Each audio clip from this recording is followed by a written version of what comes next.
I knew something was off when the HR girl wouldn't make eye contact with me in the elevator. You know that look people give when they know a dog's about to get put down but they don't want to be the one holding the leash? Yeah, that. She stood there in her itchy blazer, clutching her little iPad like it was a Bible, eyes fixed on the floor numbers blinking upward, never once meeting mine. We passed my floor. She didn't say a word. When we stopped at 16, the executive floor, I actually chuckled. Oh, so it's going to be that kind of day. They had the nerve to call it a check-in.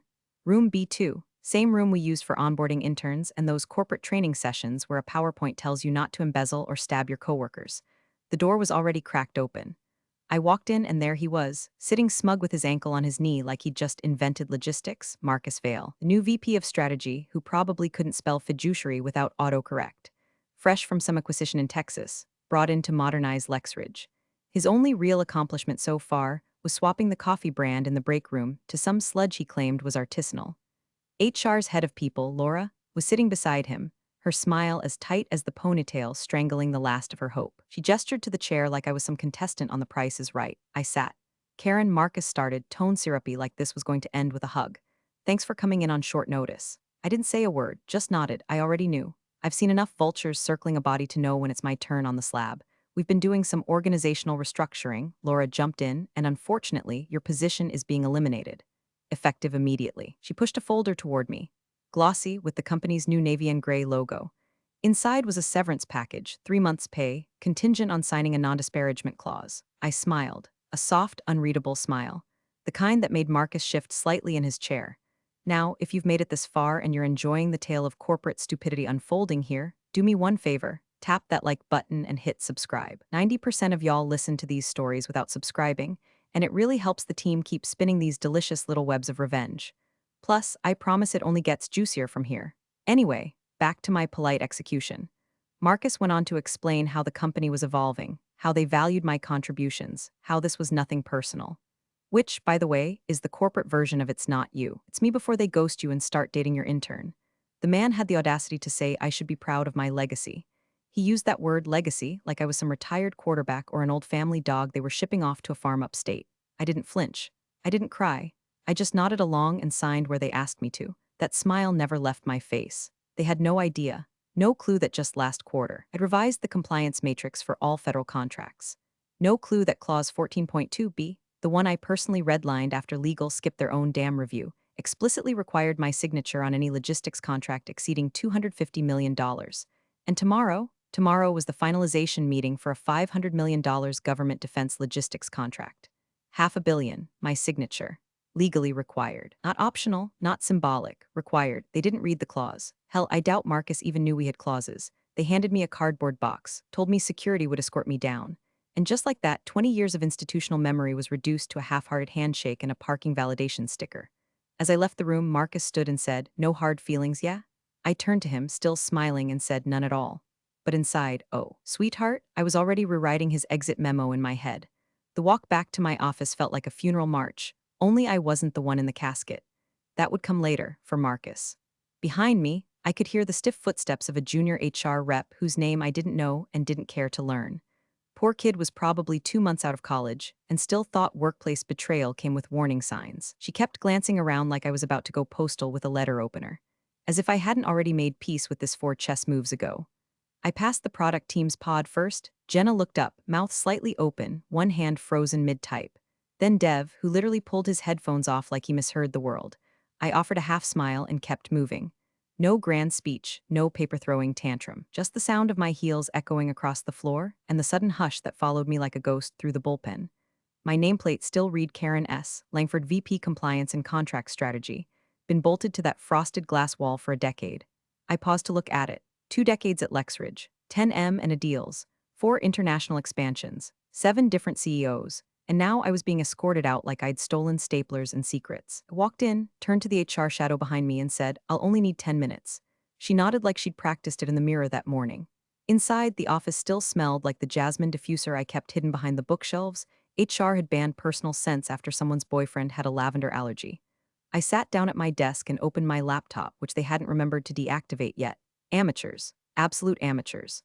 I didn't delete a thing. I didn't wipe drives. I didn't forward files to my Gmail. I didn't need to. Everything that mattered had already been stitched into the systems weeks ago. My fingerprints were all over Clause 14.2, I'd buried it into the compliance structure so deep it practically had its own pulse. I opened Outlook, clicked new email, and typed in my personal address. Subject line, Clause 14.2 signature requirement. Then I blind copied my lawyer. Damn good one. Divorce shark turned corporate watchdog. The kind who could weaponize footnotes. Attached were 4 PDFs, my original contract with Lexridge, the updated compliance protocols I drafted after the last audit, the contract review timeline showing my name as final signatory, and the memo I'd sent legal last month warning them not to change protocols until after the Q4 federal review. Each file labeled dated and time-stamped. I hit send. Then I sat back, cracked my knuckles, and watched the loading bar spin as the email vanished into the ether like a grenade with the pin pulled. I closed the laptop, unplugged the monitor, methodically began packing the items I actually cared about: one framed photo of my dog, a coaster my daughter made me in kindergarten that still said "World's Best Boss," and the brass paperweight shaped like a ship's wheel that old man Lexridge himself gave me back when we were still shipping fertilizer and praying for contracts. I left the awards, the plaques, the company-issued iPad, even my Lexridge Systems hoodie. No point clinging to decorations in a burning house. By the time I zipped up my tote bag, the HR rep was trying to act casual, scrolling her phone like she wasn't silently counting down until she could report I hadn't barricaded myself in. I turned off the lights. Took one last look at the view. Lexridge's skyline offices overlooked a construction site that had never finished. A perfect metaphor. And then I walked out. No drama. No tears, but if anyone had looked closely, they'd have seen something in my eyes. Not defeat, just calculation. By 3:45 that same afternoon, Marcus Vale was already measuring the window for new blinds like he was redecorating his teenage son's dorm room. According to what I heard later from the interns, God bless their group chats, he waltzed out of the boardroom with all the subtlety of a frat boy who just stole a rival's mascot. Finally trimming the fat, he told one of the finance guys, "Deadweight had to go. We're streamlining." Deadweight, that's what he called me. 2 decades of contracts, government negotiations, foreign compliance frameworks, and merger oversight, and this Ken doll with a jawline full of entitlement and a PowerPoint addiction boiled it all down to deadweight. I had my feet up on the arm and by then, laptop open at home. Cup of mint tea in hand. Remote access window still active. Turns out, IT hadn't gotten around to deactivating my credentials. Shocker, so I watched him. Watched as he walked into his new office, looked around like he was entering a sacred tomb he didn't understand, then cracked his knuckles and began marking his territory. First thing he did, rolled in a hideous ergonomic gaming chair.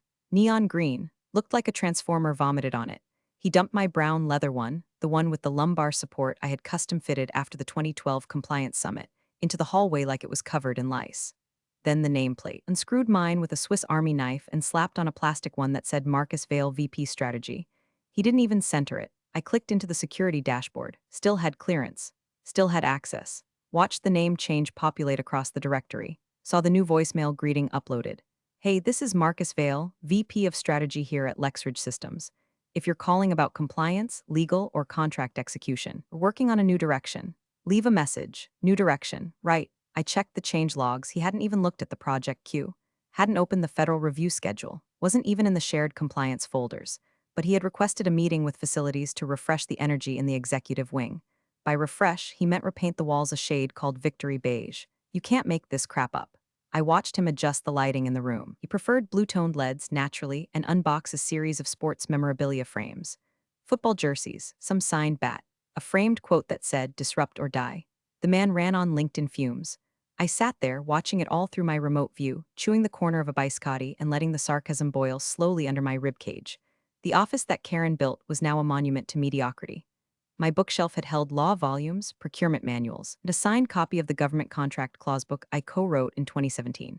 He replaced it with books titled Crush It, Scaling the Hustle, and something co-authored by a guy with frosted tips. My sarcasm had nowhere to go, so I opened Slack, still logged in, and changed my status to out of office permanently watching. He didn't notice. Why would he? He was too busy celebrating. Called in the marketing team to discuss his rebrand initiative. Told HR he wanted to host a team-building offsite in Cabo. Asked if someone could design him a new email signature with an animated logo. He thought the crown was his now, that the kingdom had been cleared of old queens. What he didn't know, what none of them knew, was that the keys to the vault still rattled in my pocket, and I was already halfway through my own little countdown.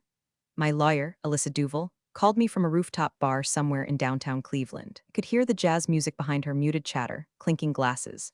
"Karen," she said after one sip of what I imagine was her usual gin and something, I read it 3 times. "Clause 14.2b is still active. They're absolutely screwed.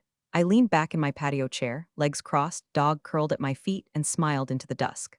Not a vindictive smile, just the kind you give when the universe sets the dinner table and hands you the carving knife. Still names me as required signatory of record? I asked, feigning curiosity. Yup, Alyssa said, now munching on a breadstick. Any federal logistics contract above $250 million requires your review, authorization, and signature. It's in black and white. You even initialed the margin.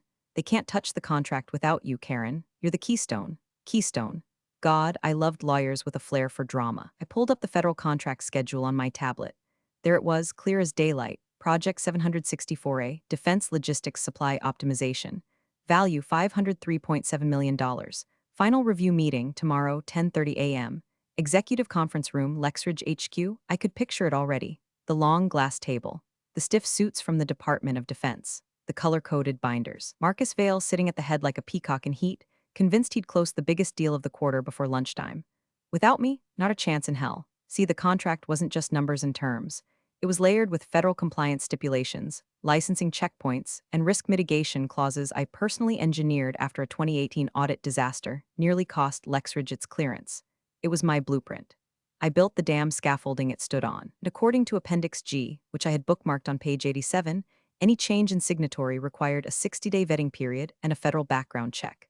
So even if Marcus wanted to appoint himself or someone else, it wouldn't be valid. Not in time, not tomorrow. I pulled up the onboarding forms from when Marcus was hired. No background check filed. No compliance clearance. Just an email from HR saying, excited to have you on board. Let us know your lunch preferences. It would have been funny if it weren't so tragically predictable. I forwarded the relevant clause excerpts to Alyssa with a note, just in case someone starts lawyering late. Then I went back to the internal portal. Still had access. My name, Karen S. Langford, was right there under authorized signatories. The IT team must have been busy trying to install Marcus's third smart monitor. What I felt in that moment wasn't glee, wasn't rage. It was validation. Cold, solid, immovable. For 20 years, I'd been treated as the quiet one, the background operator, the spreadsheet whisperer. People forgot that behind every polished quarterly report and crisis-averted audit was a woman hunched over legal printouts at 11 p.m. eating stale pretzels and redlining loopholes that could bankrupt the company. They forgot, but the paper didn't. I poured myself another cup of tea, set a 7 a.m. alarm, and wrote one line in my planner under tomorrow's date, 10:30 a.m. Watch it fall apart. And then I circled it, twice. At exactly 8:17 a.m., my inbox pinged with a link to a public-facing Zoom webinar titled Lexridge Systems Q4 Federal Contract Finalization Prep. It had been forwarded by an old assistant who clearly hadn't realized I'd been escorted out of the building less than 24 hours earlier. Bless her heart, the meeting was scheduled for 9 a.m. Marcus was hosting. Naturally, I clicked. They didn't password protect it. I watched as tiles started popping up like pimples before prom, business ops, logistics, two guys from legal who looked permanently undercaffeinated, and three stern-looking consultants from Lockworth Defense Solutions, each wearing the same tired navy blazer and blinking like they hadn't seen sunlight in days. And then came Marcus, full screen, grinning like he'd just been told he was up for Best Actor at a company that doesn't make movies. Morning, team, he beamed. Big day tomorrow. Just wanted to get everyone aligned, make sure we're buttoned up on all ends before the government folks come in. We are this close to locking down the biggest logistics contract in Lexridge history.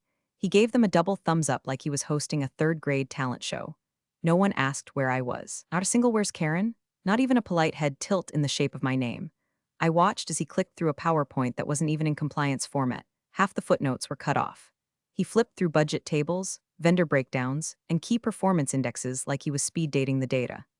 At one point, he called the compliance documentation a formality and suggested they go light on the jargon during the federal presentation. One of the Lockworth consultants, bless his brave little soul, raised his hand and said, just to confirm, is the final signatory cleared on this?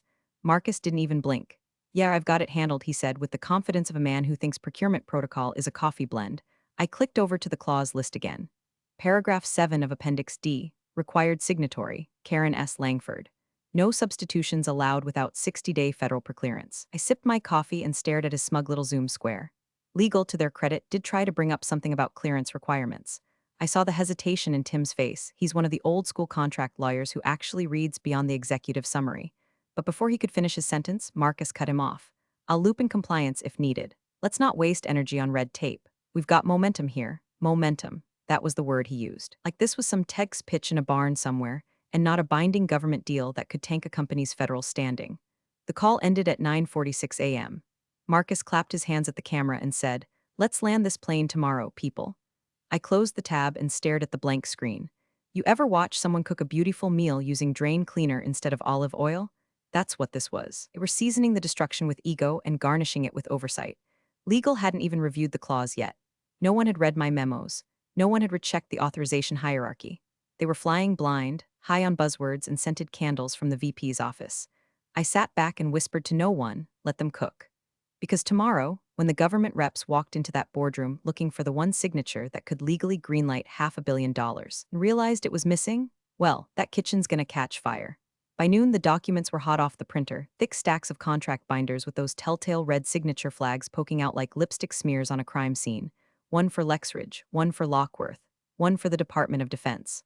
One to frame, maybe, once Marcus had his victory speech engraved on brass. I knew this because Gina, a junior analyst from procurement, sent a snap of them to her office bestie. Her caption said, "Guess who gets to babysit the gold bricks for tomorrow's big win?" #VPS ego diet. It didn't take much digging to find the snap. I still had access to our shadow Slack, the one the interns ran for venting and memes. Someone uploaded it there with the caption, signed and sealed baby. I zoomed in on the image. First signature line, Marcus Vale, Vice President, Strategic Operations. Second signature line, printed clean and sharp beneath it. Karen S. Langford, Authorized Compliance Officer Government Contracts. Right there, in bold, I actually laughed out loud. Not a cruel laugh, just that quiet, incredulous chuckle you give when the House of Cards builder proudly places the final card, and it's a slice of deli meat. Apparently, no one had updated the templates, or the CRM, or the workflow authorization metadata, because even the contract document itself still knew I was the gatekeeper. I imagined the prep team gathered around the big conference room table that afternoon, all dressed in suits a half size too tight, sweating slightly under the weight of $500 million in federal promise. Marcus probably stood at the head like a pastor with a Bible and a Bluetooth headset. Gina, bless her Gen Z heart, noticed the detail first. Isn't Karen Langford gone?" she asked, half-whisper, pointing at the signature block. I would have paid actual money to see his face. Marcus, never one to acknowledge cracks in his little porcelain universe, apparently brushed it off. "Doesn't matter," he said with a casual wave of the hand. "I'm acting head of compliance now, acting head." As if title inflation could bypass federal authorization systems, as if his presence in my office somehow conjured my clearance into his bloodstream. No one challenged him. Not yet. They were all too dazzled by the finish line, drunk on metrics and projections. They didn't stop to consider their signature line on a federal contract wasn't just a formality. It was a binding act, an identity, a clearance code, a legal authorization built on background checks, certification renewals, and in my case, 20 years of built-up federal trust. I clicked into the compliance platform and refreshed the digital ledger. My signatory token still pinged as active. My unique approval ID was still tied to all federal-facing contract portals. The audit logs hadn't even been updated to reflect a transition request, because no one had submitted one, not legal, not HR, and certainly not Marcus Momentum Vale. They were running on fumes, and the dashboard, it was blinking red. The government signature portal would reject anything that didn't pass compliance checksum. That included a VP's Sharpie scribble on the dotted line where my name still lived. They didn't know yet, but the fall was coming, and I had a front row seat. The boardroom was set like a wedding for corporate narcissists. Every surface gleamed. Bottled water lined up like soldiers. Binders centered with surgical precision. Someone even had the gall to arrange a fruit tray in the shape of the Lexridge logo. Pineapple for the L, strawberries for the S. I wasn't there. Of course, not physically. But I knew the room well. Spent enough hours in it explaining clause architecture to impatient men in overpriced suits to visualize every fluorescent flicker, every temperature war between the thermostat and the frozen stiff interns trying to please everyone. At 10:28 a.m., the guests arrived. Two representatives from the Department of Defense, both former logistics officers turned government liaisons, walked in with hard faces and harder briefcases. The third joined via secured video feed, patched into the wall monitor. Marcus, I'm told, greeted them with the energy of a game show host, waved toward the coffee station, made a joke about how we've got more caffeine than strategy today, and sat at the head of the table like he was about to win something. They opened the binders. The men from the duty flipped quickly, seasoned eyes scanning for the big flags, procurement terms, delivery schedules, audit clauses, red line revisions. Then they paused, page 3. The signature block. "Excuse me," one of them said, LT Colonel turned Contracting Officer Thomas Breck, a man who once threatened to blacklist a vendor for using the wrong font in a declaration page. He tapped the page with a blunt index finger. "Where's Karen Langford?" Marcus, who'd probably been practicing this moment in the mirror for weeks, leaned back and said smoothly, "Karen's no longer with the company. I'm heading compliance now. Everything's still good to go." Silence.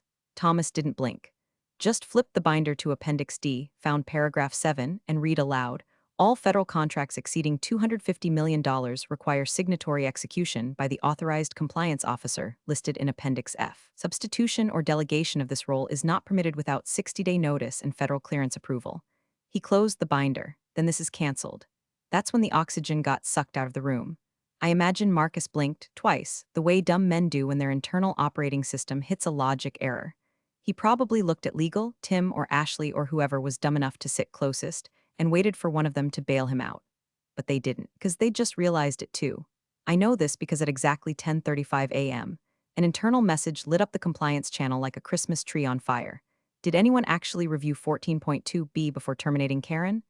Another message, a second later. Who approved this without checking the signatory? And then a third, colder one from General Counsel herself. Pause all communications. Not reschedule until I've spoken to the board. Back in the boardroom, the rep stood. The duty guy on the monitor said nothing, just ended the call. Marcus stammered something about transitional oversight and interim authority, but his voice cracked on authority, which is ironic, considering he'd just lost all of it. Nobody yelled, nobody threw a chair. The silence did the heavy lifting. Cold, embarrassing, unavoidable. They finally saw it. I wasn't just a signature. I was the spine. And without it, the whole damn deal folded like a cheap beach chair in a hurricane. The emergency board meeting was called for 3:00 p.m., but the shouting started by 2:47. From what my inside sources told me, namely a shell-shocked junior exec named Landon who live-texted the whole meltdown to his fiancée and accidentally CC'd me instead of her, the mood in the boardroom was part funeral, part firing squad. General Counsel arrived with her lipstick smudged and a legal binder clutched like a flotation device. Her usual poise had evaporated. She walked straight to the front of the room, didn't bother with small talk, and slapped the contract binder on the table so hard it made the water bottles jump. "This deal is dead," she said. The board went silent. Then HR chimed in. Of course it was HR, Laura, the same smiling executioner who'd handed me the severance folder like it was a gift basket, was suddenly stammering like a kid who forgot their book report. We were told her role had no critical dependencies," she said, eyes darting to Marcus. "We were under the impression it was purely operational." Marcus didn't flinch. He leaned back in his chair like a man who thought confidence could still save him and said, Karen was blocking innovation. She resisted every process upgrade we proposed. We needed someone willing to modernize, to disrupt the old systems. Someone at the far end of the table muttered she was the system. The board chair, Alina Trask, steel-haired and terrifying in heels, finally spoke.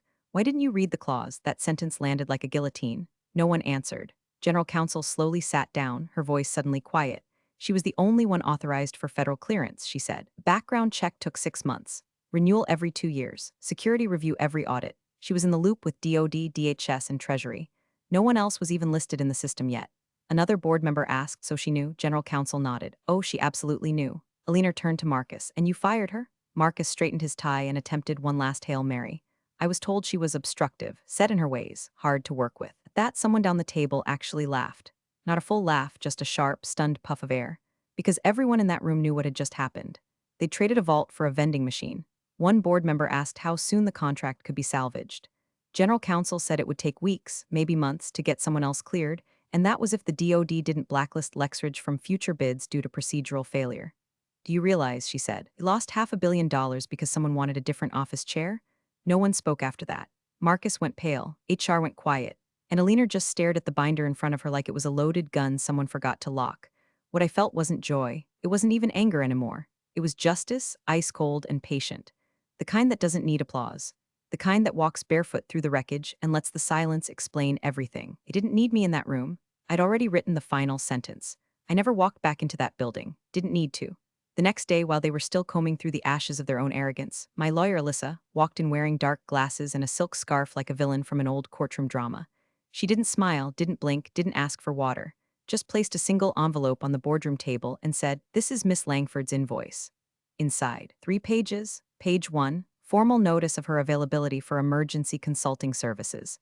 Page 2, wire instructions. Page 3, a highlighted excerpt from my original contract. Clause 22.1a. It read, "In the event of role termination without a transitional period of no less than 45 business days, the departing employee shall be engaged as a paid consultant at 3 times the final monthly salary for a minimum of 18 months. Engagement is not optional. Mandatory consultancy. Triple pay. 18 months minimum. They'd fired me on a Wednesday with no handoff, no transition file, no clearance downgrade, no continuity protocol. The clause triggered the moment HR's little clipboard parade escorted me to the elevator. Lissa didn't even wait around. She slid the invoice across the table and said, "You'll find the retainer amount has already been wired," then turned and walked out like she was late for brunch with Karma. I later heard from Landon, still shaken, still typing with both thumbs, that the board just sat there, motionless, staring at the clause like it was written in Latin. Marcus had already been escorted out that morning, no fanfare, no last speech, not even time to clear his new desk chair. HR's Laura resigned effective immediately. The contract itself remained unsigned. By then, the DoD had already flagged Lexridge for compliance failure and sent a formal notice delaying negotiations until Q2. No guarantee of return. That's 3/4 of projected revenue flushed down the platinum-plated drain Marcus had installed in the executive restroom. Meanwhile, I was sitting in an Adirondack chair by Lake Erie. Dog at my feet, phone on silent, mug of spiced tea steaming gently in my hands. The wind picked up a little, rustling the pages of a paperback I'd been meaning to finish for years.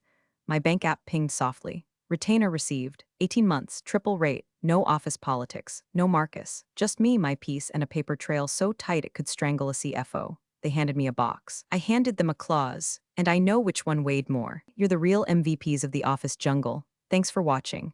Smash that subscribe button, or the coffee pot might just forget your next brew.